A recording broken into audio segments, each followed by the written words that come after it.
Early on the morning of Friday, August 9th, 1991, in a small town in south-central Arizona, a man stepped out of his home and stood quietly on the doorstep, his face turned to the east where the sun was just starting to show above the horizon. Even though he had gotten up early so he could get some gardening in before the real heat of the day set in, now that he was actually outside, he showed absolutely no sign of hurrying. His unlined face and dark eyes were serene as he watched the first rays of light spreading over the desert that bordered one side of the property where he lived and the cotton fields that bordered the other side. Once the sun was up, the man stood with his eyes closed, still as a statue, for several more minutes, taking in the sounds of the world waking up around him. He could hear the hum of insects, along with birds cooing and scratching in the dirt for seeds. He was also aware of the steady rhythm of his own breathing and the movement of a very slight breeze through the branches of the nearby cottonwood trees he had planted 2 years ago. For 36-year-old Buddhist monk Parush Kanthong, these early morning hours that he could spend alone in his garden were often the most peaceful and reflective part of his day. Now, opening his eyes, Parush turned his attention to the narrow path along the side of the single-story white stucco building with the red roof that he and 5 other monks called home.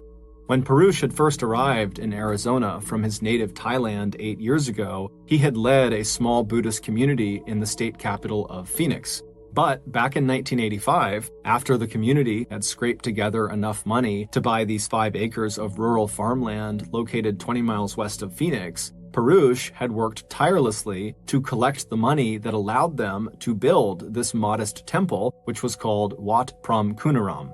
Since opening its doors 2 years ago, the temple had become an important site of worship for the 1,300 members of Arizona's scattered Thai Buddhist community. And as the abbot of the temple, an abbot is the leader of a monastery, Parush oversaw not only the services, classes, and festivals that the temple offered its worshippers, but he also oversaw the training and education of the 5 monks and 3 novices and temple helpers who currently lived there. Stepping away from the door he had been standing in that led back into the temple's dining room, kitchen, and simple bedrooms, Parush adjusted his bright saffron orange robe and began walking along the narrow path that ran the length of the temple. He listened to the gentle slap of his sandals as he slowly walked past the eggplant, basil, lemongrass, and mint that he had planted alongside the mango, banana, pomegranate, and loquat trees. Coming to a stop near the end of the path, Parush knelt down in front of one of the many little shrines that dotted the garden. As he knelt, he picked up a handful of dry soil and let it run through his fingers. Back in Thailand, August was the wettest month of the year, when rice farmers could expect 19 inches of rain. And until his move to Arizona at the age of 28, Parush marked his country's rainy season by staying indoors, so there was no chance that he and his fellow monks might accidentally step on and damage any of the rice seedlings growing in the nearby paddies. But out here in the Arizona desert, things were totally different. Water was scarce, and so it was a very precious commodity. If your property met certain minimum size requirements, you could sign up for a weekly water distribution that was delivered to each property through an irrigation system of pipes and gates. While the temple property was too small to qualify for this water allotment, Parush had worked out an agreement with his neighbor Betty Kraft, whose property also failed on its own to meet the minimum size requirements. But together, their 2 properties were big enough to sign up for a weekly water distribution, and so they did that, and Parush and Betty shared the water between them. He grinned as he thought of Betty. She loved gardening as much as he did. He'd see her that night, since Friday was the night that the town posted the weekly water distribution schedule. He knew Betty always worried that he might forget to close the headgate on the temple's property, which prevented their shared water allotment from flowing through to the next property along the irrigation line. And so, on whatever day they were scheduled to get their water, Betty almost always called Parush just to make sure that he had adjusted the headgate and opened his hoses so they wouldn't waste or lose even a single drop of their shared water. That was good though. Parush always enjoyed comparing notes with Betty, and he would find out this evening how her fig trees were doing. Maybe that was something he should add next year to the gardens at the temple. Collecting a handful of basil and lemongrass, Parush felt the air growing hotter. and he knew that soon he would hear the sounds of activity inside the monastery as the monks began their morning routine of meditation and work around the temple grounds. As he enjoyed his last few minutes of solitude, Purusha was again thankful for the temple's remote location. In Thailand, practically the entire population was Buddhist, but in Arizona, the sight of Thai monks in their bright orange robes with their shaved heads was unusual, and it had drawn a lot of public attention and curiosity at the temple in Phoenix. But here, out in Waddell, the temple's location was so far away from the center of town that many of the town's 1,500 residents didn't even know it existed. And those who did, like Betty, they had come to welcome the sight of the monks in their orange robes quietly going about their business. And so, Purusha and the other monks and Thai members of the temple were all basically left alone to meditate and practice their religion. At the core of their religion, Buddhism, is the belief that human life is one of suffering, and the only way to achieve enlightenment, or nirvana, is through meditation, spiritual and physical labor, and good behavior. Buddhists also believe in reincarnation, that you are reborn again and again after death until you reach that final state of enlightenment and you are released from suffering. Buddhist monks play a key role in the religion by living a very simple life that allows them to meditate not only on their own path to enlightenment and acceptance of the present moment, but on enlightenment, peace, and non-violence for all people. By 11 a.m., the temperature outside had reached 101 degrees Fahrenheit, and not even the cottonwood trees could shade Purusha from the heat. Soon, it would be time for the monks to eat their single meal of the day. It would be made and served at the temple by a member of the community whose gift of time and food would count as service merits along the path to enlightenment. After lunch, Purusha would check in with the temple's newest resident, a 75-year-old nun from Thailand who had moved into the temple just 3 weeks earlier. Visiting her was her 17-year-old grandson and novice monk, an American high school student named Matthew. Purusha stood up and brushed the dirt from his knees and robes, and then he turned and walked back down the path to the side entrance of the temple that he had been standing in earlier. Before stepping back inside, he took off his sandals, and he enjoyed the smell of cooking rice wafting out from the kitchen. Once inside, Purusha closed the door behind him, and then he stood there quietly for a moment. He let go of all the noise he was hearing both inside and outside of his mind. Then he opened his eyes and stepped into the nearby kitchen, and he left his handful of freshly picked herbs on the counter. At 8:30 a.m. the next day, Saturday, August 10th, Betty Kraft called the temple. At the local well last night, she and Purusha had seen that their water distribution was scheduled for that day, the 10th. But that morning, Betty had found out that the distribution was going to start a bit earlier than usual, so she was calling Purusha to let him know, and she wanted to remind him, again, to make sure the temple's water head gate was closed. But after dialing the number to the temple, the phone didn't ring, it was just silent. Betty didn't know why this was, and after trying again and still getting nothing, she decided to just hop in her car and make the short drive over to the temple to tell Purusha in person. A few minutes later, Betty drove through the open gates of the concrete wall that surrounded the temple's 5-acre lot, and she pulled into the temple's parking area and parked her car. Getting out, she walked over to the side entrance that she knew led into the monks' living quarters. Once there, Betty quickly saw that the temple's hoses were open.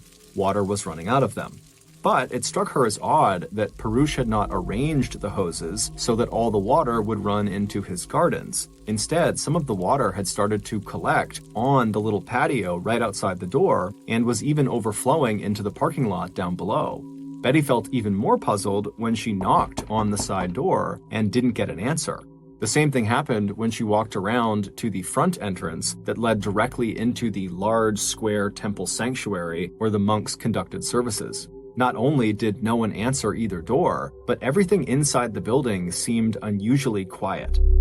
But not wanting to enter the monk's space without an invitation, and checking once more that the grounds were empty, Betty shrugged her shoulders. At least she knew that the temple's hoses were on and the head gate was closed. So she jumped back into her car and returned to her own property.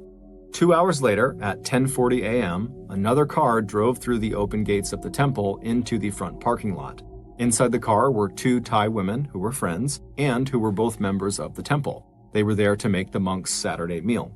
When the car came to a stop, the two women looked around and noticed something strange. There was not a single person outside working in the vegetable gardens or walking on the meditation paths. The women figured there must be a reason for this, so they just got out and headed for the front door of the temple.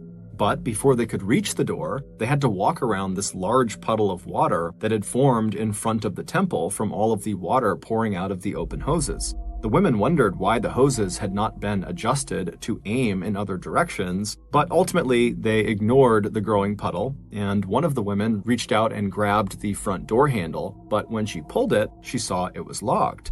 This was now the third irregularity that the two women had spotted in the span of just a couple of minutes. 51-year-old Chawi Borders and her friend, Primshat Hash, were starting to get a bad feeling about what they were seeing at the temple. Something just felt off.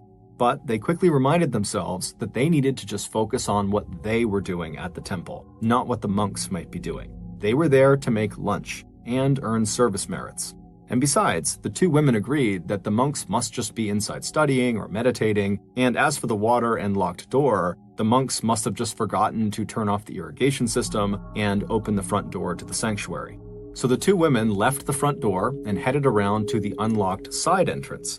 They took off their shoes outside and then stepped inside. The room they walked into was the dining room. To their left was a door that led to the kitchen. Straight in front of them was that large square temple worship area. And then to their right was a hallway that led down to 5 bedrooms that made up the monks' living quarters. The women turned left and went straight into the kitchen and got to work preparing the monks' lunch. But they hadn't been there for very long before Primshat thought she'd discovered the reason for at least some of the irregularities they had witnessed that morning.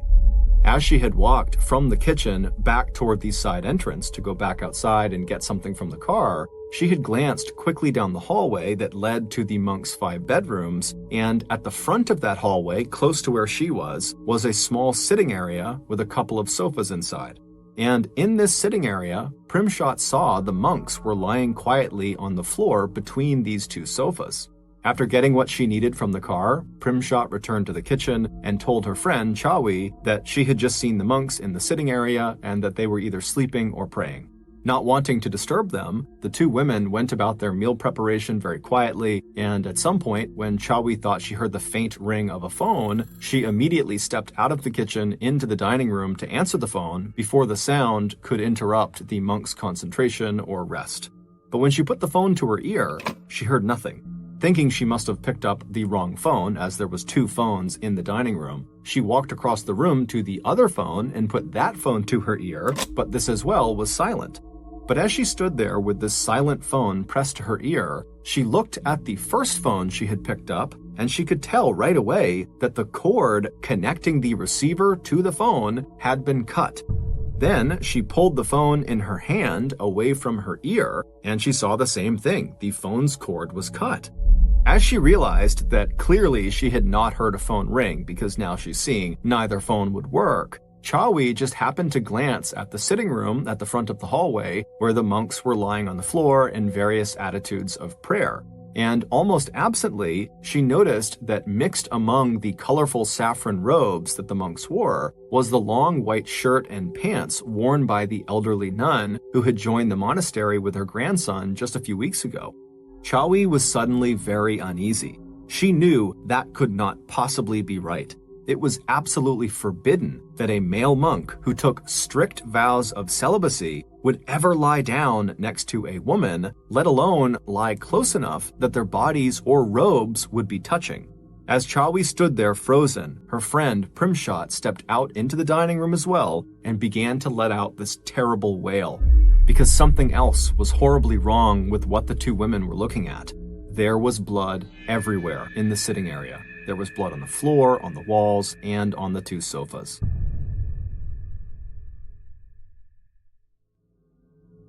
It was 11:09 a.m. that Saturday morning when the emergency call came in to the dispatcher at the Maricopa County Sheriff's Department. Chawi and Primshat, who were totally hysterical, had run barefoot to the house of a neighbor who had called 911. By 11:21 a.m., the first law enforcement officer had skidded to a stop in the temple parking lot, and 3 minutes later, 4 more officers had arrived. By 11:45 a.m., the perimeter of the temple grounds had been marked off with yellow crime scene tape, and the parking lot was full of police and medical personnel. And the news had already spread like wildfire through the Buddhist community and among local, state, and national media. It was also making headlines back in Thailand because the temple was now the site of the worst mass murder in Arizona history. Inside that small sitting room, police had found 9 people, every single inhabitant of the temple, including the abbot, Purush, all of them dead. Physical evidence at the scene did not paint a complete picture, but it did allow police to establish a few theories about what happened. There had been at least 2 killers. On the carpet near the victims were 17 .22 caliber casings and 3 spent shotgun shells. A nearby storage room had been sprayed with a fire extinguisher, and in the foam on the floor, police counted 2 different size sets of footprints made by people wearing combat-style boots. These small monastic cubicles where the monks slept had been ransacked and vandalized. The sleeping mats had been pulled off of the wooden bed frames, and what little furniture there was had been broken and knocked to the ground. Police were also able to determine that the killers had found the temple safe, but they had not been able to open it. What puzzled investigators was the fact that the temple's worship area, which was that large square room not far from the sitting area where the bodies had been found, appeared to be untouched, despite the fact that in the worship area, right near the altar, was a visible money tree with at least 20 bills still clipped to the branches. So if this had been a robbery, why didn't the robbers take those bills? Whoever had committed the crime had also left another clue behind. Overlaying the stench of clotting blood, spent ammunition, and human flesh that had already begun to decompose, there was also the smell of something else that was completely out of place in a Buddhist monastery, the stale but strong scent of cigarette smoke. Even as the first responders to the crime scene went about their grisly work of photographing the dead and collecting evidence, the sheriff of Maricopa County, 55-year-old Tom Agnos, knew his department was in way over its head trying to deal with a mass murder. So he immediately began the process of pulling together a multi-agency task force to help investigate the crime, process the crime scene, and collect and analyze any forensic evidence. But before the police could even write up their preliminary crime scene report, and just hours after the bodies had been discovered, along with the media, hundreds of members of the Asian community in and around Phoenix were gathering outside the temple wall. In the 101-degree Fahrenheit heat, reporters had already begun to broadcast and air interviews, putting forward wildly different and competing theories about possible motives for the killings. Some reports speculated that the murders were a robbery or a hate crime directed at the Asian and Buddhist communities. Others speculated that the killings were gang-related or drug-related, that maybe the temple itself or some of the monks or temple residents had direct connections to the growing trade in heroin coming out of Thailand into the United States. Meanwhile, based on their discussions with Betty Kraft, who had met with Purush at the local well in Waddell at 9:30 p.m. on the night of August 9th, along with findings from the medical examiner's office, the investigators were able to narrow down the time of the murders to between 2 and 4 a.m. on the morning of August 10th. But despite all the evidence of violence and destruction left at the crime scene, by August 12th, 2 days after the mass murder, the best lead that investigators had was just a report of a red SUV, a Ford Bronco with a white stripe, that had been seen by several different witnesses driving away from the area where the temple was located around the time that the murders were likely to have been committed. Over the next few weeks, more than 60 law enforcement personnel would follow up on more than 500 leads, including that report of the red Ford Bronco, but none of those leads would pan out.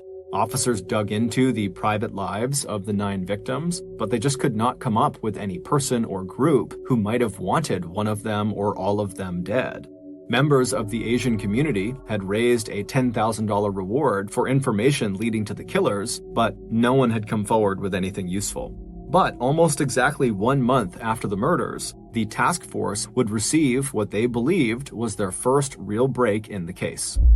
On Monday, September 10th, police in Tucson, Arizona, called the Special Task Force headquarters in Phoenix, saying they had just gotten a tip related to the mass murder. The tip had come in that morning from a 24-year-old patient at the Tucson Psychiatric Institute who had checked himself into the facility after attempting suicide. The patient, who gave police several false names before giving them his real name, Michael Lawrence McGraw, was known in his hometown neighborhood of South Tucson by yet another name, Crazy Mike.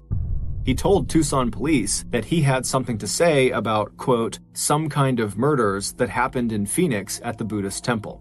As soon as they got this tip, investigators drove to Tucson and went through the administrative process of getting Mike released from the psychiatric hospital so they could drive him back to Phoenix for questioning.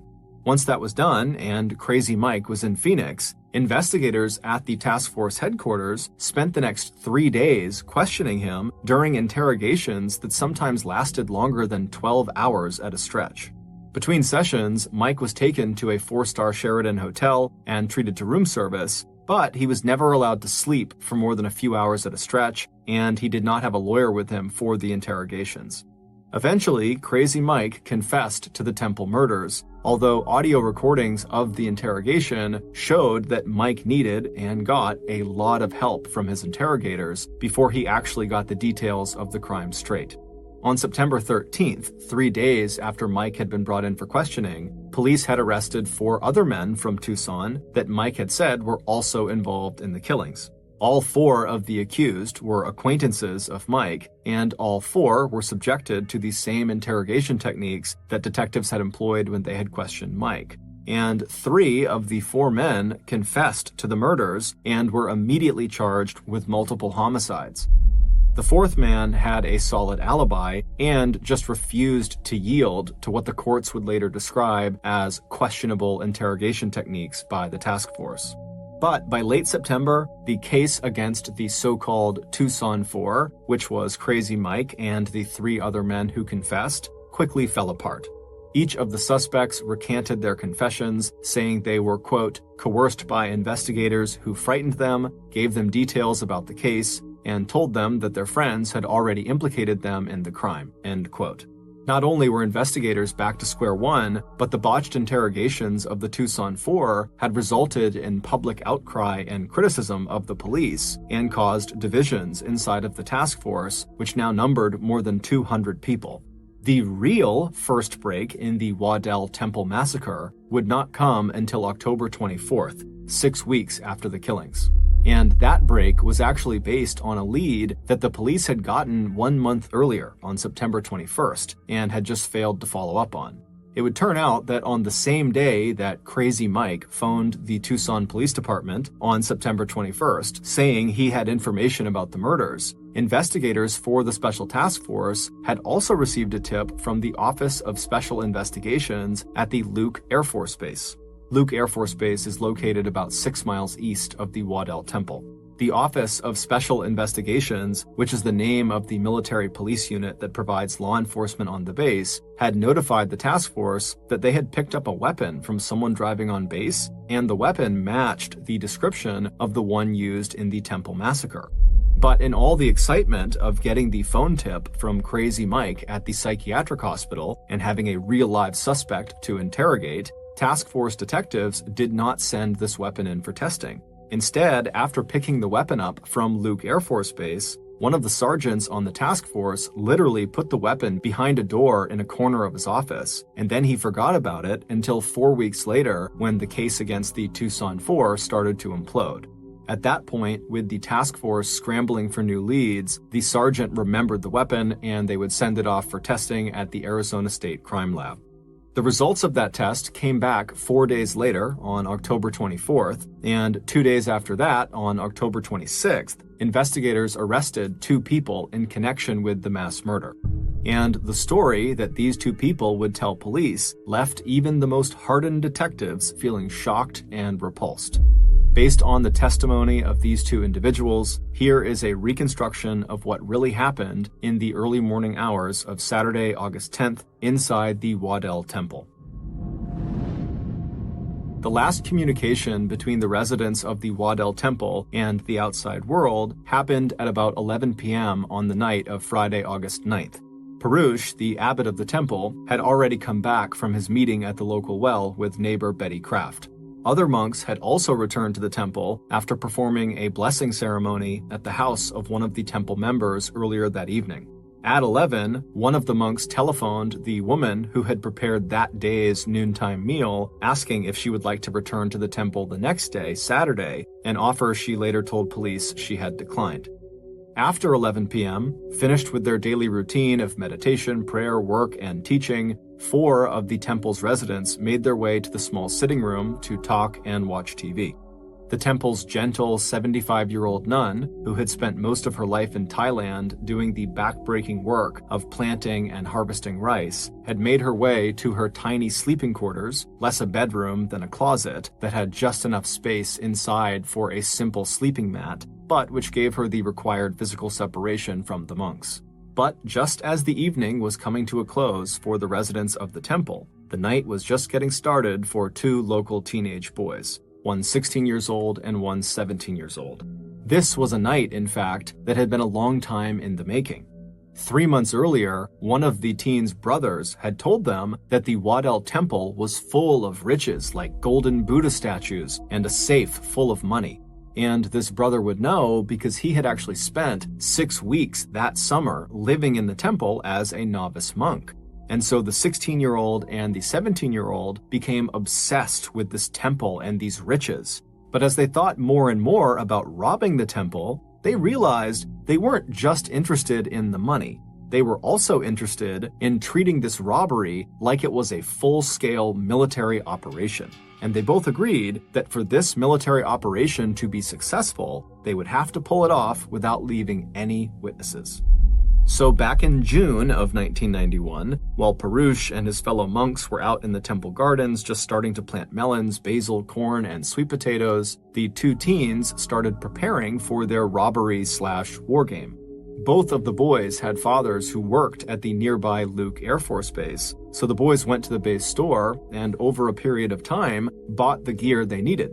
Boots, camouflage hats, scarves, military belts and goggles, battle harnesses, and military knives and flashlights. Getting the weapons wasn't hard either. The 16-year-old boy had access to his father's 20-gauge pump-action shotgun that he loaded up with birdshot. When you fire birdshot, it's like firing a cluster of small metal BBs all at once. And the 17-year-old would borrow a .22 caliber rifle from an unsuspecting acquaintance. By late summer, after weeks of talk and planning, the 2 teen boys had settled on a date. They'd arrive at the temple late on the night of Friday, August 9th, when they knew all the monks would be inside the temple. So just before midnight on that Friday night, the 2 boys, dressed in their full military outfits and driving an older model Mustang, turned off the car headlights as they rolled through the open gates of the temple and parked the car in the far corner of the parking lot. The boys pulled on their gloves and then checked to make sure their guns were loaded and that all the gear they would need was either hooked onto their bodies or in their respective duffel bags. Then, after nodding to one another, they put their big goggles over their eyes, pulled their hats down tight over their foreheads, and pulled their scarves up around their nose and mouths. Then they got out of the car and began walking toward the side door of the temple that led into the dining room. Just after midnight on August 10th, the quiet inside the temple was suddenly shattered. The 4 monks in the sitting area heard a bang as the side door was suddenly flung open, and a moment later, 2 people dressed in military gear were dragging them out of their seats. The air was filled with shouts, "Hit the dirt, down on the floor, now, now, now!" As the monks stumbled first to their feet and then to their knees, they stared in shock at these intruders who seemed to have just come out of nowhere. It was impossible to see the boys' faces, but the monks saw that one of the attackers was over 6 feet tall and must have weighed over 200 pounds. Up close, both of the boys smelled like beer, cigarettes, and sweat. But the monks hardly had time to process any of this before the intruders split up. One of them screaming and waving a long-barreled gun as he circled the 4 monks who were now kneeling on the floor in the 6-foot-wide space between the 2-person and 6-person sofas on opposite sides of the sitting area. Meanwhile, the other intruder ran down that narrow hallway leading to the temple's 5 bedrooms, where he dragged the remaining 2 monks, 1 novice monk, and the temple helper back to the sitting room, where they also were forced at gunpoint to join the circle of monks in the cramped space between the sofas. It was obvious after one look in the monks' bare, empty bedrooms that this temple was not full of riches like the boys had hoped. But That didn't stop the two boys from taking turns vandalizing, smashing, and destroying everything in front of them.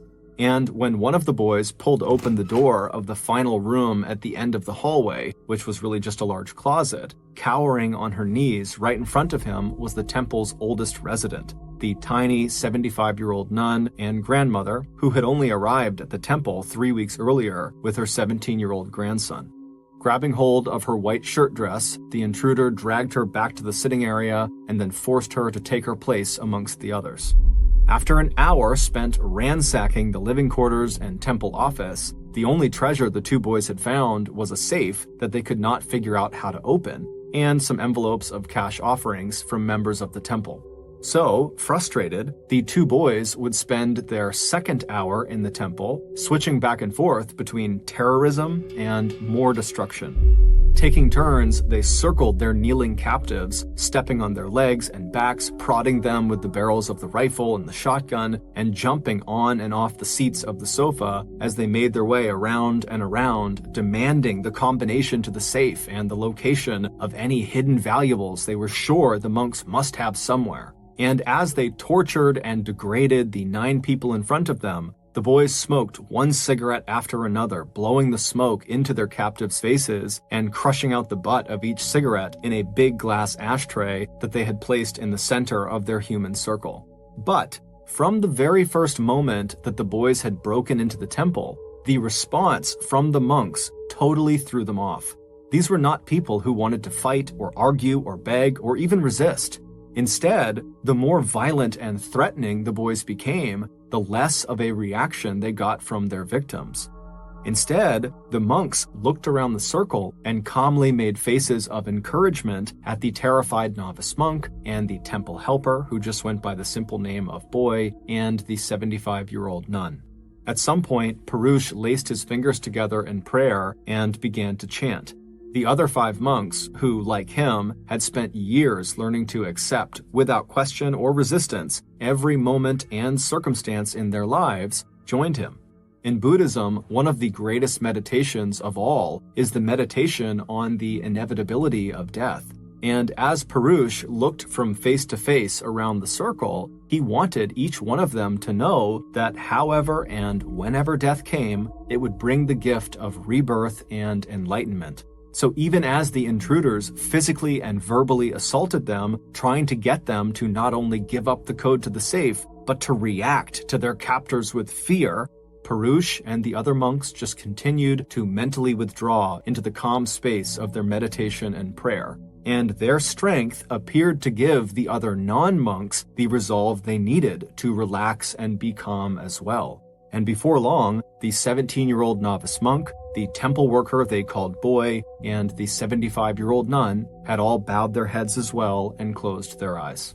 And so by the time the bigger of the 2 boys finally lifted the barrel of his shotgun and fired 4 rounds into the circle of kneeling figures, blowing off kneecaps and fingers and sending birdshot into the soft skin of necks and faces, his victims had already left the world of flesh and blood behind. As the victims silently absorbed the blasts from the shotgun, the second intruder walked up behind one of the victims, he raised his rifle, and he fired 2 shots into the back of their head. As the victims slumped forward with their hands still laced together in front of their chest in prayer, the other 8 victims didn't make a sound. They just continued to pray and meditate, knowing they were next. For the next several minutes, the second attacker slowly made his way around the circle, systematically putting at least 2 rounds into the back of each of the victims' skulls. After making sure that all 9 people inside the temple were dead, the 2 intruders packed up the money and personal items they had stolen from the temple and headed back out the side door. They ran back to their car, pulling the scarves down from their sweat-soaked faces, and began gulping in the hot, dry, and clean desert air.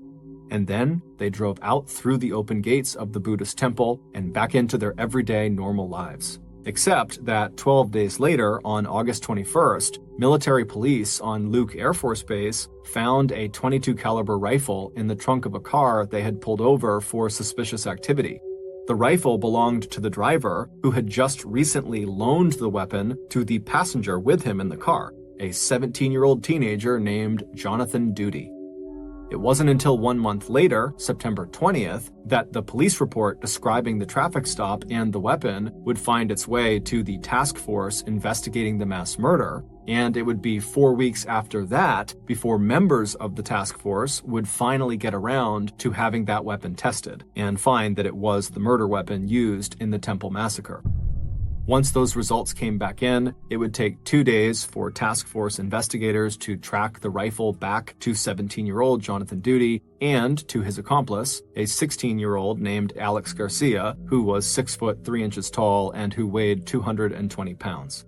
Alex was the first to confess to the murders, saying that Jonathan was both the mastermind of the robbery and the one who walked around the ring of victims and shot them all in the head, execution style. It was also Jonathan Duty's half-brother, who had spent time as a novice monk living in the temple that summer, who had said there were riches inside of the temple. When the boys were asked why they committed this horrible crime, Jonathan told police he just wanted to get money to buy a car, and Alex told police he wanted, quote, walk-around money that would impress the girls. As for why they had killed everyone, they said they were just following their plan to not leave any witnesses behind. Although, despite claiming to have this well-thought-out military-style robbery all planned out going into the temple, it was fairly obvious that once the boys actually got inside, violence and destruction became the focus, not the robbery. This is likely why the boys did not take that money that was just sitting in plain sight near the altar in the worship room. At the end of the attack, Jonathan and Alex had left the temple with just under $2,800, 2 stereos, 6 cheap cameras, a low-end video recorder, a pair of binoculars, and a handheld bullhorn. In addition to their confessions, forensic analysis of the shoe prints and the saliva left on the cigarette butts found at the temple also conclusively linked the boys to the killing and the crime scene. After 3 different trials, both teenagers were finally convicted of multiple counts of first-degree murder and sentenced to life in prison. The Tucson 4, who were falsely accused and arrested for the murders, were released from jail on November 2nd after Jonathan and Alex said that no one aside from themselves was involved in the temple murders and robbery. In 1994, Maricopa County paid the Tucson 4 $2.8 million in damages for false arrests and defamation. Within weeks of the mass murders, the Waddell Temple reopened under the leadership of Abbot Winai Booncham, a Thai monk who had been longtime friends with Perush. Booncham said that after he had taken his friend's body back to Thailand to be cremated, Perush started appearing to Booncham in his dreams. And even though the temple did not reopen as a living and study space for monks until after serious security measures were put in place, Booncham moved into the temple immediately after the murders. When asked why he did that, Booncham said that he saw his friend, Perush, everywhere in the temple, and so he was not afraid. A very popular Russian Instagram influencer named Ekterina Didenko was getting ready to celebrate her 29th birthday. She, along with her husband and some of her influencer friends, were planning to enjoy the occasion at a popular spa in Moscow, Russia. The group rented out a private section of the spa that included a steam room and a small indoor pool. And then once the reservations were made, Didenko and all of her influencer friends began eagerly talking about how excited they were about this party on their various social media accounts. When the day finally came, February 28th, which was Didenko's birthday, Didenko, her husband, and the 8 other people they invited, they all descended on this spa. So they go inside, they go back to their private area, and it's great. There's food, there's alcohol, there's music, they're jumping into the pool, then getting in the hot tub, and everyone's just having a great time. Everyone's taking pictures and filming and live streaming. I mean, it's really going as well as it possibly could be. And then at some point, Didenko's husband signals the rest of the group, minus Didenko, and they all begin to pull out these white hazardous materials suits. Imagine what you would see in a movie if there was some huge chemical leak, a full body white suit with a mask. And so they're all putting on these hazmat suits, and they give one to Didenko, who puts it on as well, and they tell her this is part of her big surprise. Now, it's unclear if Didenko actually didn't know what was going to happen next, or if she's just pretending to be surprised because it would do better on social media, because this is all being filmed and she's an influencer. But either way, she puts on her hazmat suit, and once everyone has their suits on, Didenko's husband wheeled in this huge cooler like you would bring to a picnic, and he placed it right on the edge of the pool. When he opened the lid, the crowd all gasped and laughed and smiled and filmed as these huge clouds of smoke or steam came pouring out of it. What it was roughly 55 pounds of dry ice. Dry ice is just frozen carbon dioxide.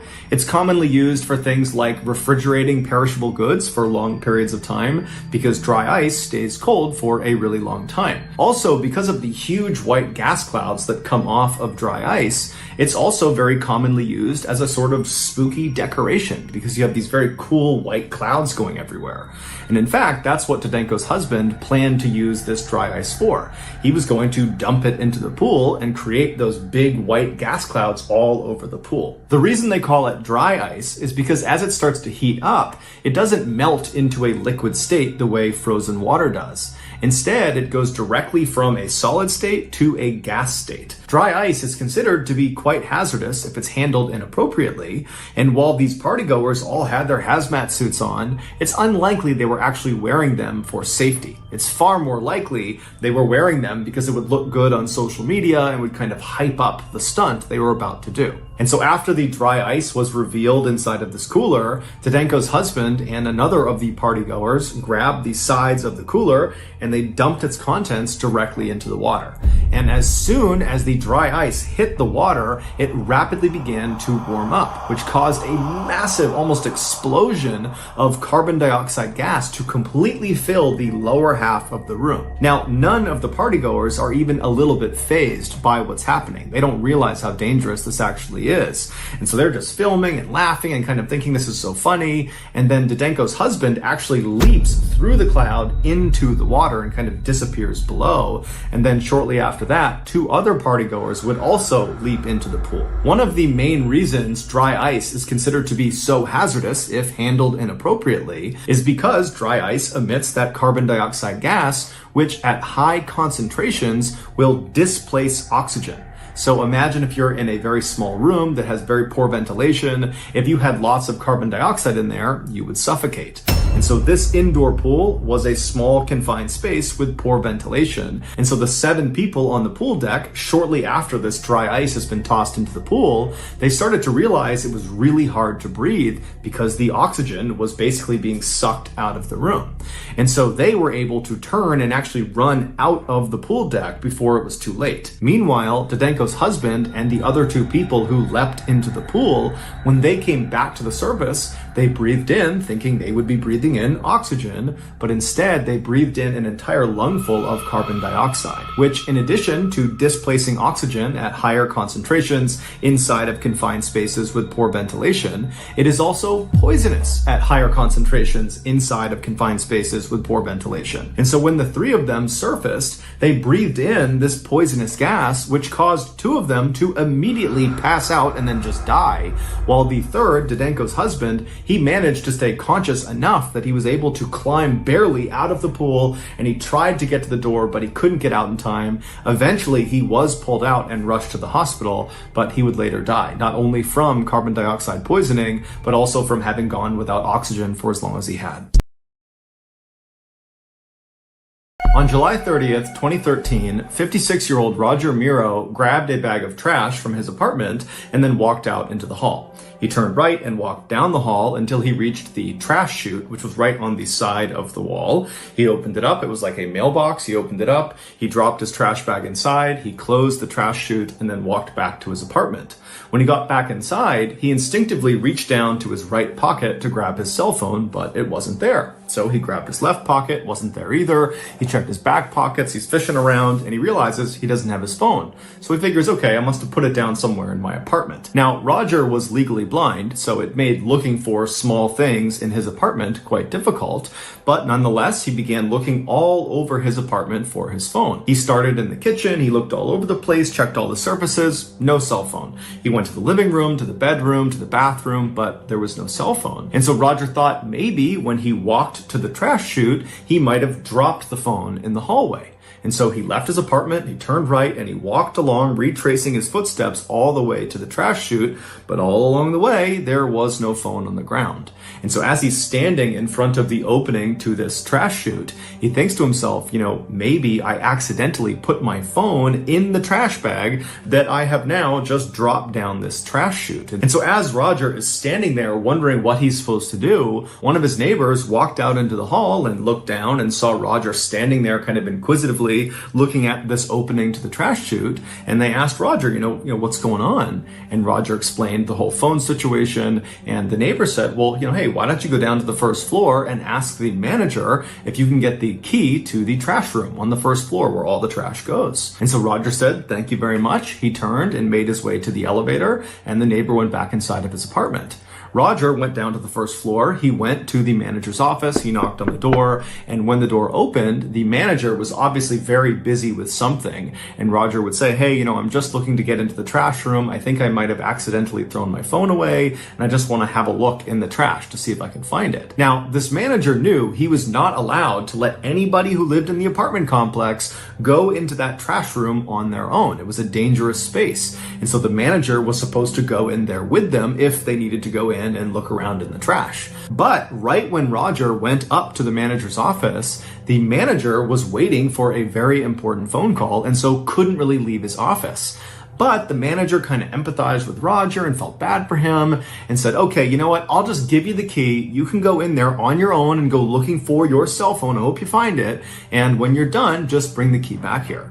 And so Roger said, thank you very much. He took the key, he left the office, and he made his way down the hall to the trash room. And when he got there, he unlocked the lock and went inside. A few hours later, Roger's wife came home from work, and when she got to the apartment, Roger wasn't in there. She tried calling his cell phone, but he didn't pick up. And so she walked around the apartment hoping there would be some indication of where he might have gone, like a letter or something, but there was nothing. And so Roger's wife was really concerned about this because this was totally out of character for her husband to go out at night on his own. And so she, operating on a gut instinct, called the police and reported him missing. And so a few minutes later, 2 police officers show up at this apartment building. They go up to Roger's apartment, they speak to Roger's wife, and then they go into the hall and they knock on some doors of other neighbors in the area. And after speaking with them, one of the neighbors who had seen Roger earlier said, hey, he lost his phone, and the last I spoke to him, he was going to go down to the trash room to try to see if he could find his phone down there. And so the officers go down to the first floor, they go to the trash room, and they try the door, and it's unlocked. And when they open up the door and they look inside, right in the middle of this totally nondescript windowless room that basically looked like a basement, was this huge green dumpster. And above the green dumpster, high up on the ceiling, was this round opening. And that was the bottom of the trash chute. So when people like Roger and the other people who lived in this apartment building dropped their trash down their respective trash chute on each floor, the trash would come tumbling down and literally fall out of the ceiling into the dumpster. Now, this dumpster was unique. It was not like other dumpsters where the top was just wide open and anyone could lob a bag of trash in. No, this dumpster, only the left side of the dumpster had an opening for trash. The rest of the dumpster was completely welded shut. There was no way into it. And so on the left side, where this dumpster opened up to allow trash to come in, it was positioned right underneath that opening in the ceiling where the trash came tumbling down.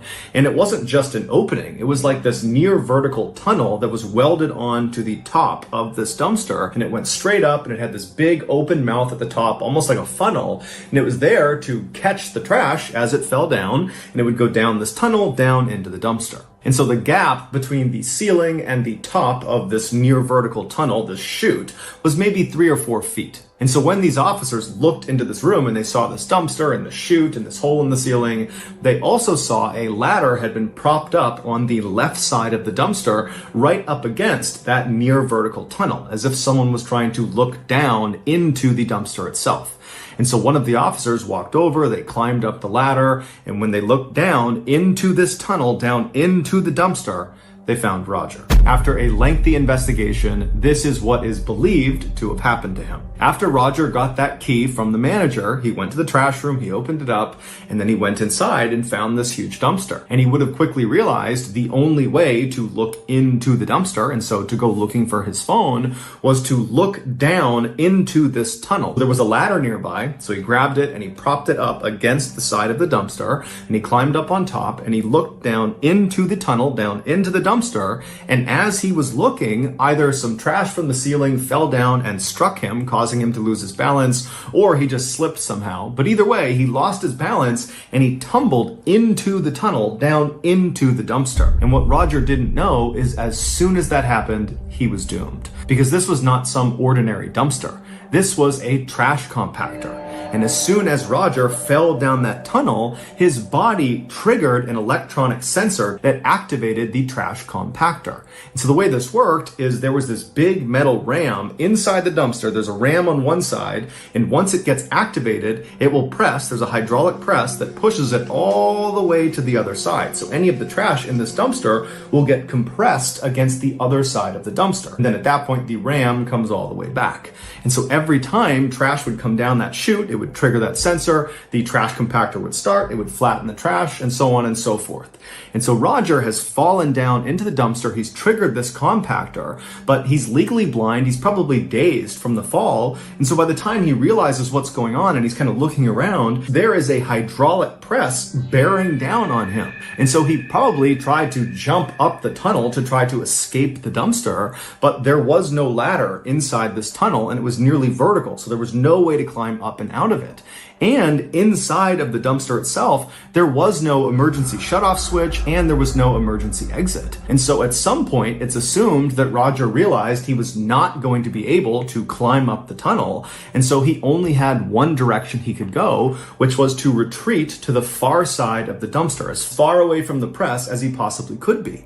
But once he got over there was nowhere for him to go. And so he was forced to just wait as this hydraulic press slowly moved across until it finally reached him and crushed him. Now, we don't know if that very first hydraulic press actually killed Roger. All we know is Roger was trapped inside of this dumpster for several hours, and over that period of time, more and more trash was dropped down the chute, activating the press over and over and over again. And so by the time the police actually looked down into the dumpster, they saw a part of Roger's body, and immediately they could tell there was nothing they could do. Roger was definitely deceased. Roger's wife would sue the manager of the apartment building, as well as the company that owned the apartment building, for their negligence, but the outcomes of that case have not been made public. So that's going to do it, guys. If you found the secret in today's episode, let us know in the comment section what it is and where you found it, so give us the timestamp. And if you're the first to